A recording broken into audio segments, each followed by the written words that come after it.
Good afternoon. This is Megan Parks again, your IPLL, and this is the second part of our engagement series.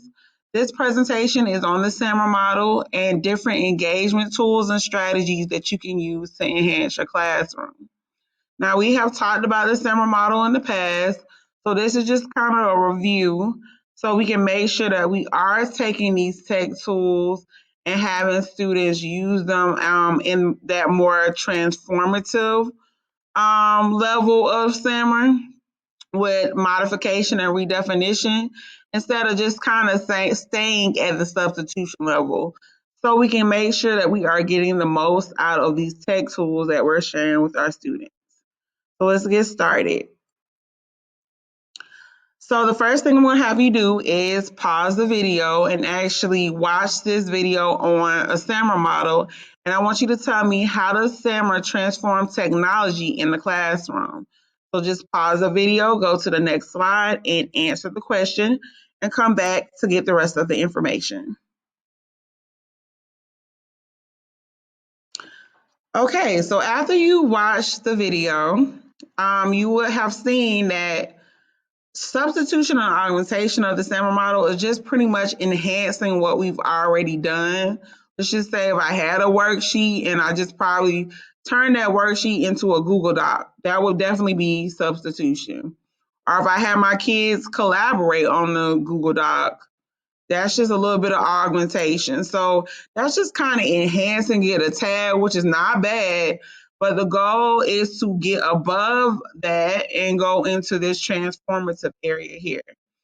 So we want to make sure we get to the modification and the redefinition of an assignment so that we can take the assignment above and beyond our imagination. So let's break each one down again, just to kind of go back over.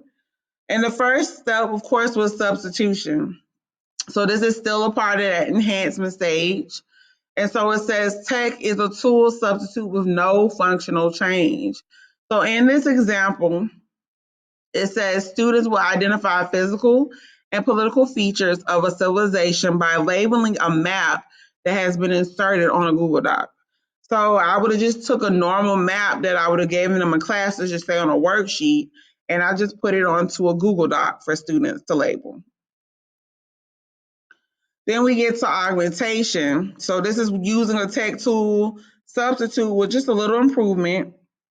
So in this example, it says students will collaborate with classmates on a shared Google Doc to label 4 maps depicting the ancient civilizations of Egypt, Mesopotamia, China, and the Indus Valley.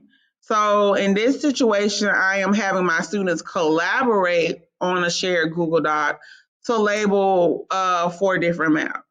So that's just a little tweak. Then the third step would be, and this is where we're starting to get into transforming the assignment, is modification. So it allows for significant lesson redesign. So in this example, it says students will research maps and create their own using Google Maps.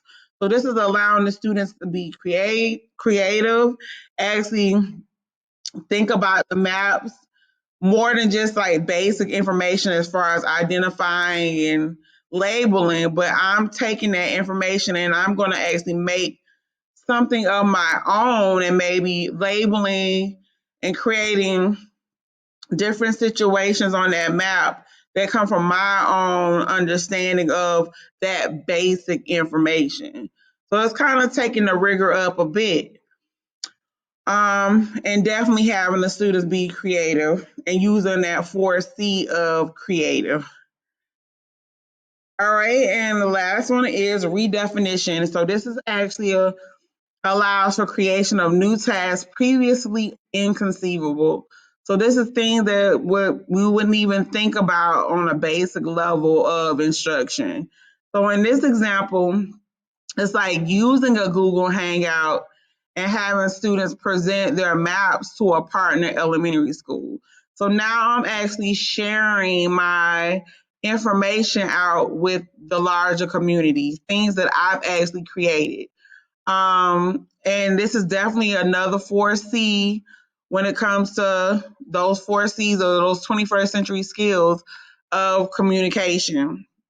So now that I've created something, I'm sharing it out, and I'm letting others see what I have learned, even from the basic levels of the substitution and the augmentation. All right, so in this next slide, this is another just quick example to just show you how it's just one basic assignment and how you can take it to different levels. So in this example, we are creating a travel brochure. So if I'm substituting it, I'm going to actually probably just use a basic presentation tool, Google Slides, to actually make my travel brochure. Pretty simple. The next thing will be augmentation. So I'm going to use a presentation tool and maybe incorporate some audio, some videos of wherever I'm talking about in my travel brochure, maybe some actual links from the internet from this actual place that I want to actually promote. Modification. I'm going to create a digital travel brochure using Google Tour Builder, multimedia, and student created videos like Adobe Spark, or just actually any kind of tool that would actually enhance my travel brochure and bring it to life a bit. Redefinition would be actually creating an actual trip using My Maps or Google Earth, and actually, really probably creating my own fictitious family, taking them on an actual trip and showing all the different places and activities that my family actually did on this trip. So that is pretty much like a very basic example of how we can take one simple assignment and just turn it into something that really is beyond our wildest dreams as teachers, and even as students. As a student, say, okay, I went and I did something that was out of the box and different than just turning in a normal just Google slide presentation. And we know how we like to be wowed by our students when they do unique and creative things. All right. So if you click this link in the presentation, and I'm going to put this presentation at the end of the Nearpod, you can see a list of Caitlin Tucker's like favorite different web tools. And to be honest, um, we actually have used a lot of these tools ourselves. So I'm going to put it up here real quick and just kind of just quickly go through some. Schoology definitely is something that I am very familiar with. A lot of teachers have used it as a learning management system. The district has purchased the full version of Schoology, even though they're still trying to promote Google Classroom. But we do have access to Schoology now if you wanted to just try it out, because they are piloting it now. They have a Study Sync, Flipgrid, of course, Mentimeter, Padlet. I know Ms. Jackson loves to use Padlet. We already know about Cami. A lot of teachers use that. All these different Google apps that we have on the web store. I know a lot of teachers use Pear Deck, Animoto, Socrative, Insert Learning. That is also an extension of on our Google apps that we have. Ed Puzzle, Common Lit, Remind 101, QR Stuff, Storybird, Study Blue, Penzu, Creation, Pixen is a very good comic book site. The Bitleys, the Googles, the UAlterners, PicMonkey, Blabberrise, Evernote. Those are just a few of Caitlin Tucker's favorite tools that I'm pretty sure a lot of us have dabbled in. And so if you and she has descriptions on what each thing does, because I just kind of went through them as a list, but I am going to highlight some of those tools and more in the next part of my presentation, where I go over 10 strategies and 10 tools of how you can actually enhance or engage students with just different strategies. And some of these a lot of these I have used before and they work out great. They keep the engagement up and they're all very student focused. So the first one I'm going to share with you, I'm pretty sure you've done this one before. It's very popular, carousel, brainstorm. Another one is picture walks, anticipation guides, 3. Fourth one I'm going to share is best summary. 5 is bites. 6 is a scavenger hunt. 7 is word swords. 8 is vocabulary charades. 9 is news swap. And then 10 is 5 facts. Now, 9 and 10 are what we call brain breaks, but I will go over that once we get to it in the presentation. All right, and so the very first thing we are going to go over is carousel brainstorm. And you can do this with Jamboard. I'm pretty sure a lot of us have heard of Jamboard, have seen it. It is an extension in our Google accounts. It has been highlighted at a lot of PDs. This past PD is you can get a lot of good things out of Jamboard. But this is kind of how we would do carousel with Jamboard.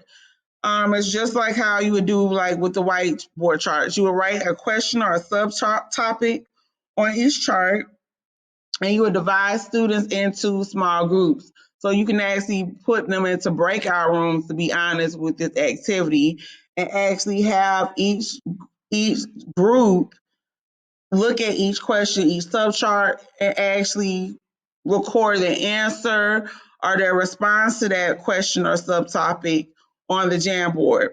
I would actually choose a recorder and give each student like a different color, like sticky tab or just text color to use so that I know, hey, group 1 actually use the color blue, group 2 use the color red, group 3 use the color green, and so on. So then that way, when we go back and look at it as a class, I know what group put what response. So to the kids, I would say brainstorm responses to the question and topic. You have so and so minutes. So then I might say, okay, guys, for this first chart, you got 2 minutes to actually respond to this question or this chart based off of what you know. And so then you can just rotate the charts and it says to the right, but for a virtual situation, I would definitely probably just put a time limit on it, give them the link to the Jamboard, give them a different color for each group, and still just give them a time limit of that they have to spend on each topic or question, and then call it at the end and then go back and revisit the whole Jamboard at the end of the activity.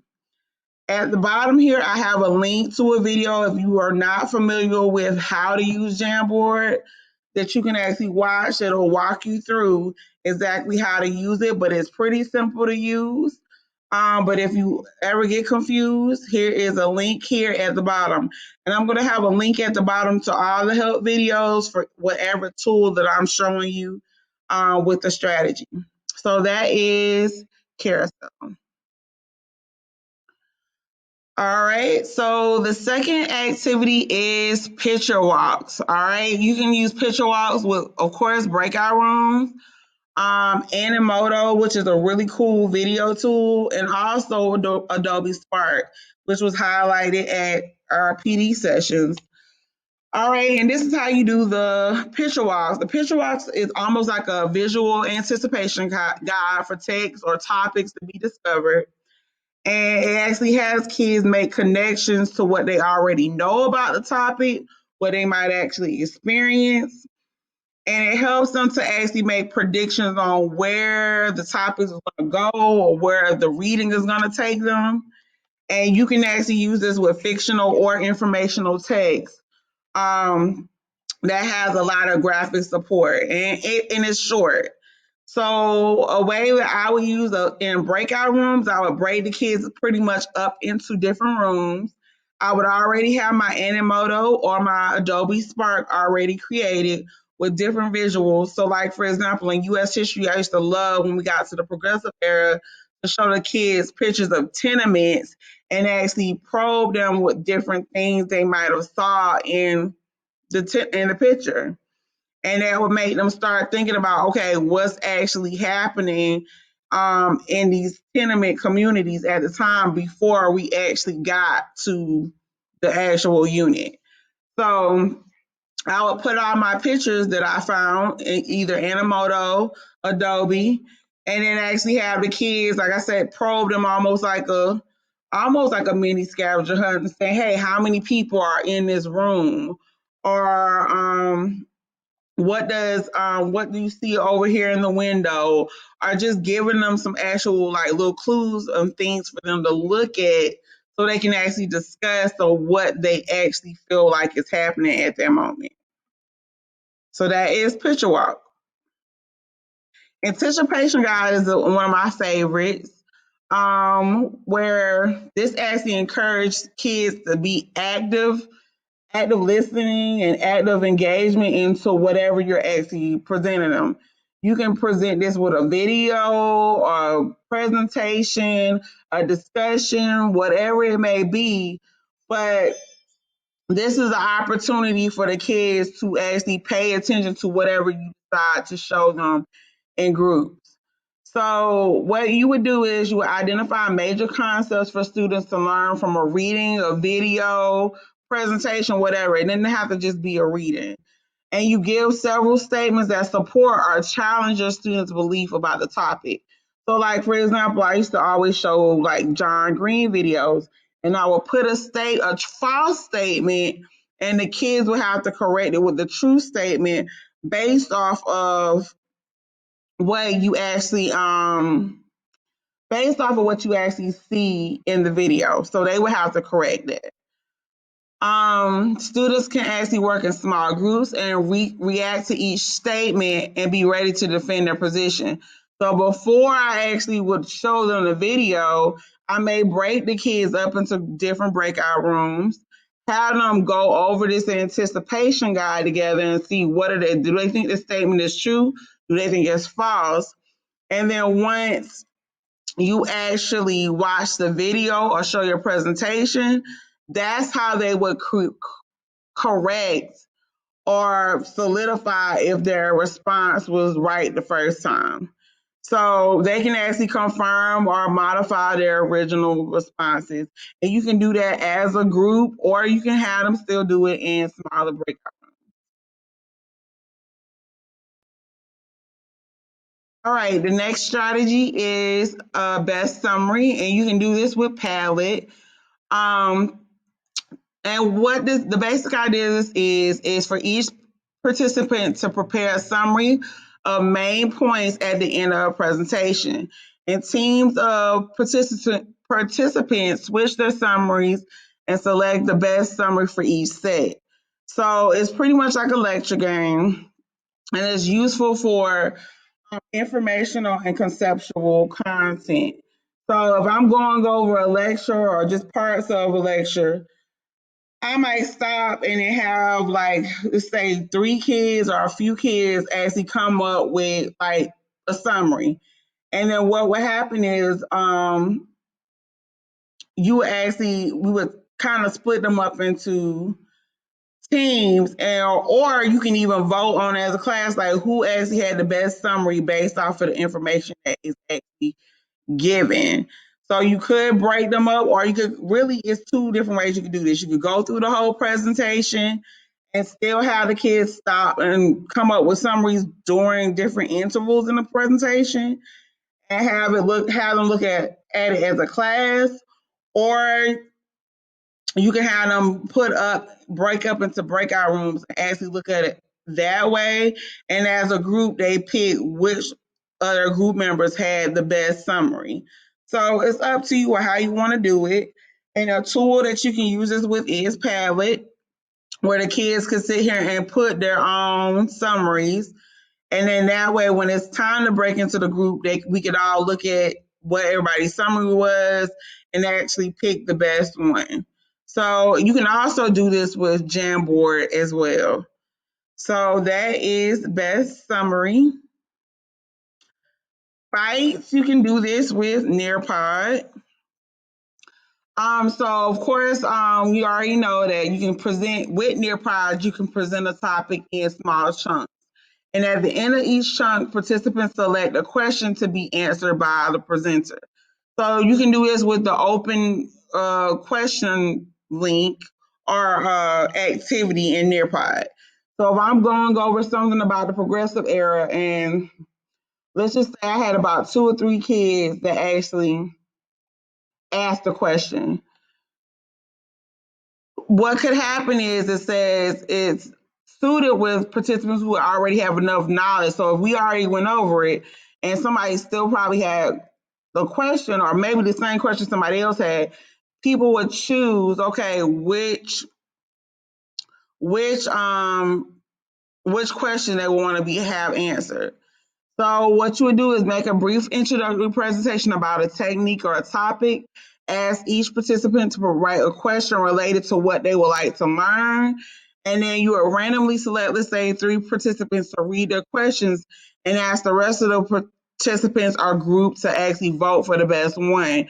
Because, generally we'll be like, okay, we're going to pick the question. But this way, you can allow the kids to pick the question up to answer versus us being the one to actually say, "Hey, I'm gonna answer this JoJo's question about the progressive era," and it might not be something that the whole class wants to hear. So we'll let the kids actually pick the question. So you respond to the question, and then you just pretty much repeat this the whole presentation. Stop whenever you feel comfortable stopping. Ask the kids, and I would technically only just ask 3 people to put a question up and see and have the kids pick what question they would like me to answer as we keep moving through the presentation.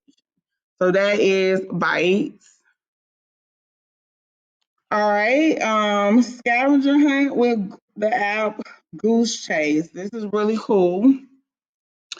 And so you might want to do this before you actually jump into an actual topic. So then that way the kids can kind of come in with a small amount of prior knowledge. And so what I would do is I would actually divide the kids into different teams. Of course, you have a leader or a captain like selected, so that person can guide everybody through.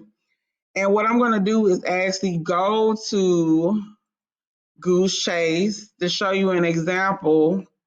And it can be done all online.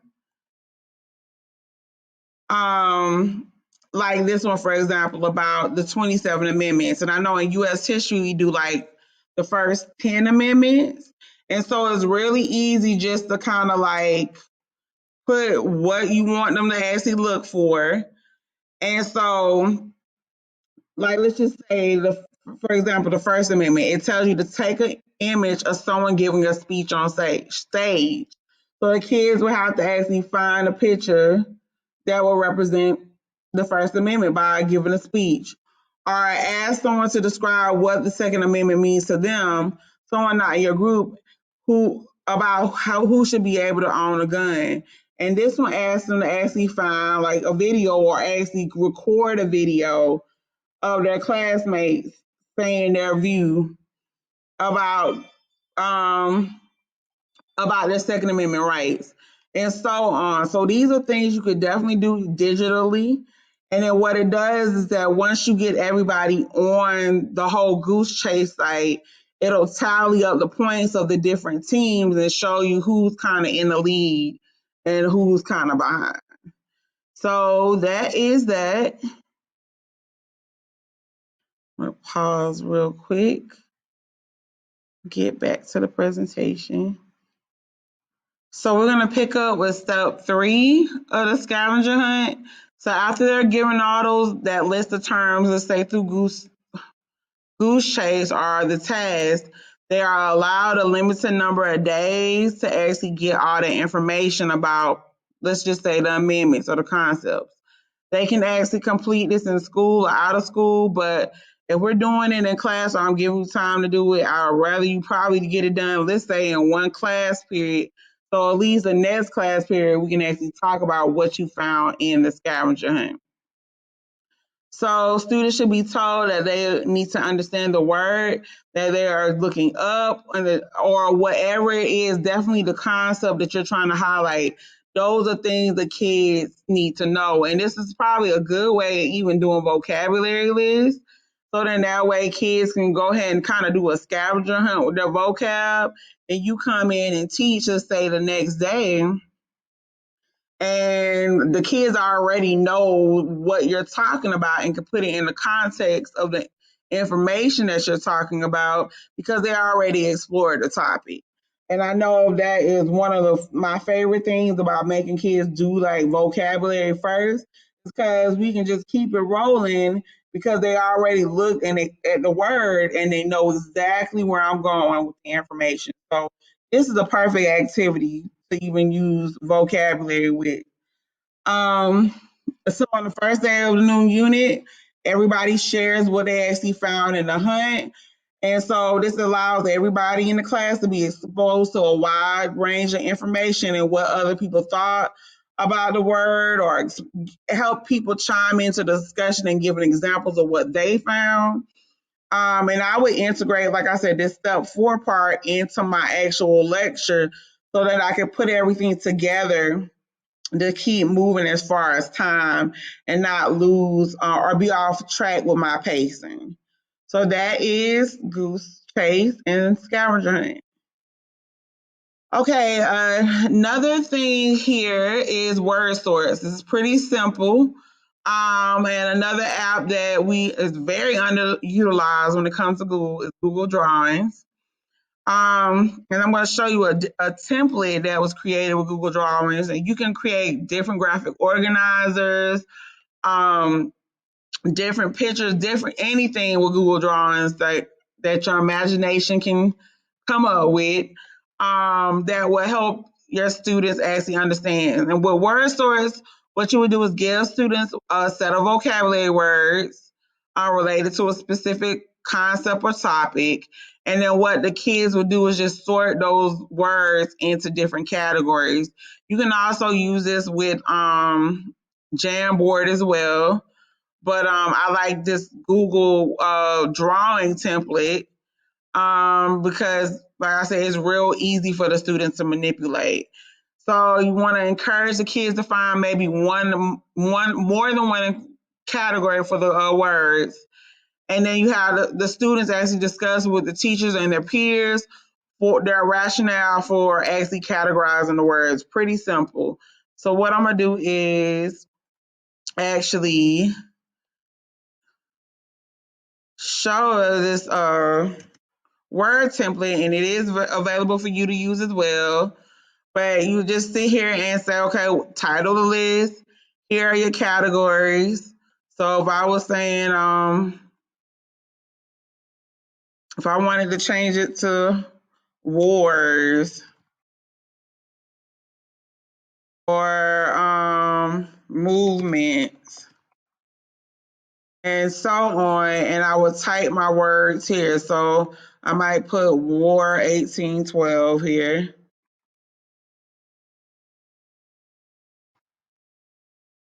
And I might put progressive movement or temperate. Let's put temperate movement.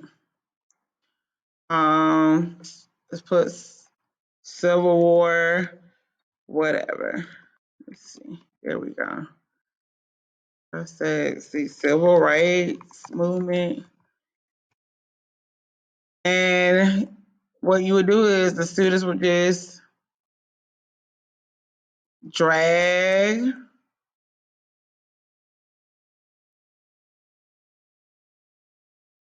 those words, and everybody will be able to actually, and you can do this in breakout rooms as well or in groups, and the kids can work together to actually move those words around. So that's just an example um, of the word sort. And in this presentation, you have like how to use the word sort in Google Drawings.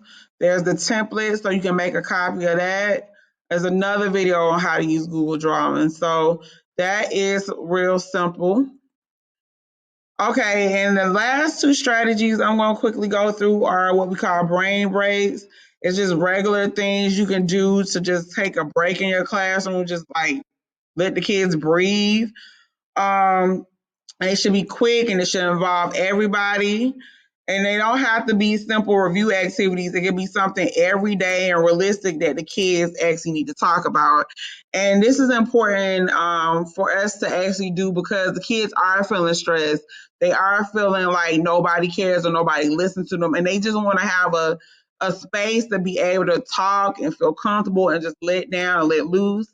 I know Miss Sumlin does these little chats all the time with the kids, and hearing from what she says, this is what the kids really want. They just want a second just to sit here and just talk about life, and just take a break from what they normally do.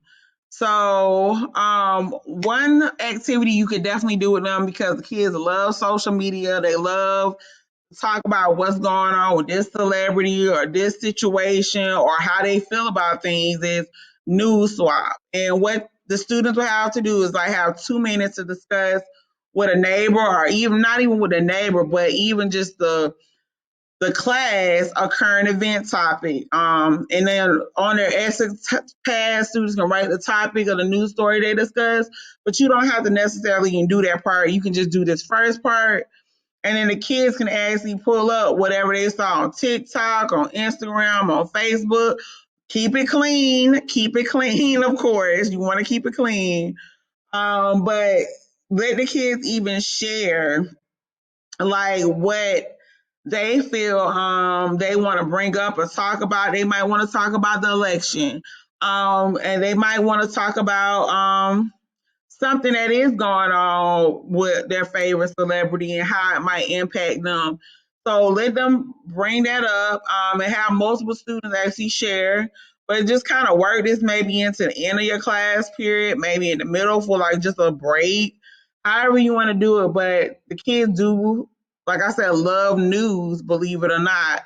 But let them kind of present the stories to the class. The last one is stand, deliver, and praise with real people because I feel like at this point in time, a lot of people aren't feeling like they matter. They feel like they don't care, like people don't care about them.